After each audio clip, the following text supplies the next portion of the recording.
ओम जय लक्ष्मी रमना, स्वामी जय लक्ष्मी रमना। सत्यनारायण स्वामी जनपात के हरना। ओम जय लक्ष्मी रमना। राधे राधे दोस्तों, मैं अपनी SPM ब्लॉग्स में आप सबका स्वागत करती हूँ। मैं मीतू शुक्ला आज लेकर के आई हूँ पुत्रदा एकादशी 2023। दोस्तों, साल की पहला एकादशी है कि जो कि पुत्रदा एकादशी है। पहला दिन यानी 1 जनवरी को इसको नहा खाए करेंगे हम लोग।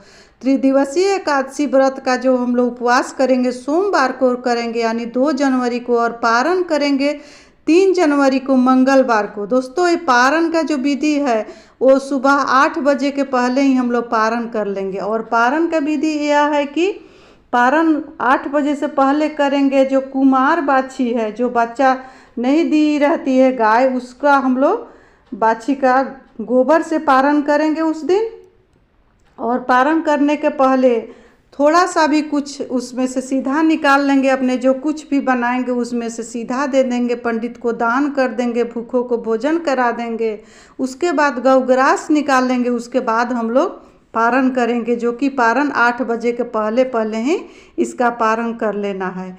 एक समय की बात है, युधिष्ठिर बोले, कृष्ण भगवान कृपा करके पौष मास के शुक्ल पक्ष की एकादशी का महात्म बतलाइए। उसका नाम क्या है, उसे करने की विधि क्या है, उसमें किस देवता का पूजन किया जाता है। भगवान श्री कृष्ण ने कहा, राजन, पौष मास के शुक्ल पक्ष की जो एकादशी है उसका नाम पुत्रदा एकादशी है।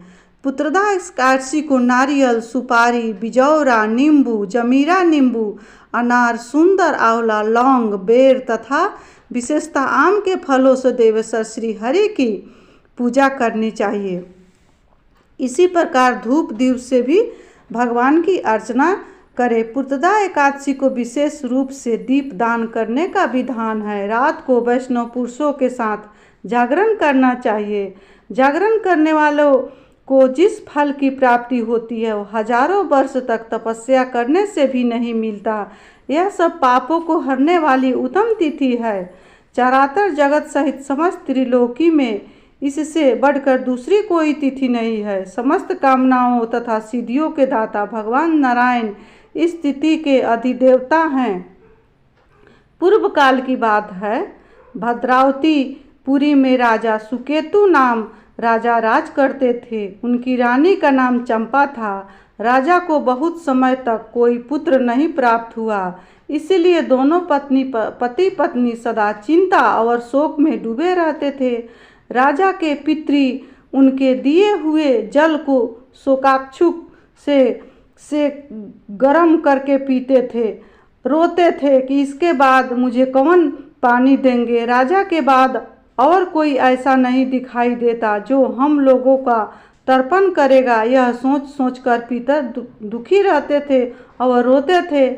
एक दिन राजा घोड़े पर सवार हो गहन वन में चले गए। पुरोहित आदि किसी को भी इस बात का पता न था। मृग और पक्षियों से सेवित उस सघन कनन वन में राजा भ्रमण करने लगे। मार्ग में कहीं सियार की बोली सुनाई पड़ती तो कहीं उल्लुओं की। जहाँ तहाँ भालू और मृग दृष्टिगोचर कर रहे थे। इस प्रकार घूम घूम कर राजा वन की शोभा देख रहे थे। इतने में दोपहर हो गई। राजा और को भूख और प्यास सताने लगी। वे जल की खोज में इधर उधर भटकने लगे। किसी पुण्य के प्रभाव से उन्हें एक उत्तम सरोवर दिखाई दिया, जिसके समीप मुनियों के बहुत से आश्रम थे। शोभाशाली नरेश ने उन आश्रमों की ओर देखा। उस समय शुभ की सूचना देने वाले शकुन होने लगे। राजा का दाहिना नेत्र और दाहिना हाथ फड़कने लगा, जो उत्तम फल की सूचना दे रहा था। सरोवर के तट पर बहुत से मुनि देवपाठ कर रहे थे। उन्हें देखकर राजा को बड़ा हर्ष हुआ। वे घोड़े से उतरकर मुनियों के सामने खड़े हो गए और पृथक पृथक उन सब की वंदना करने लगे। वे मुनि उत्तम व्रत का पारण करने वाले थे। जब राजा ने हाथ जोड़कर बारंबार दंडवत किया तब मुनि बोले, राजन, हम लोग तुम पर प्रसन्न है। राजा बोले, आप लोग कौन है, आपके नाम क्या है तथा आप लोग किस लिए यहाँ एकत्रित हुए हैं, कृपा करके ये सब बताइए। मुनि बोले, राजन, हम लोग विश्वदेव हैं, यहाँ स्नान के लिए आए हैं।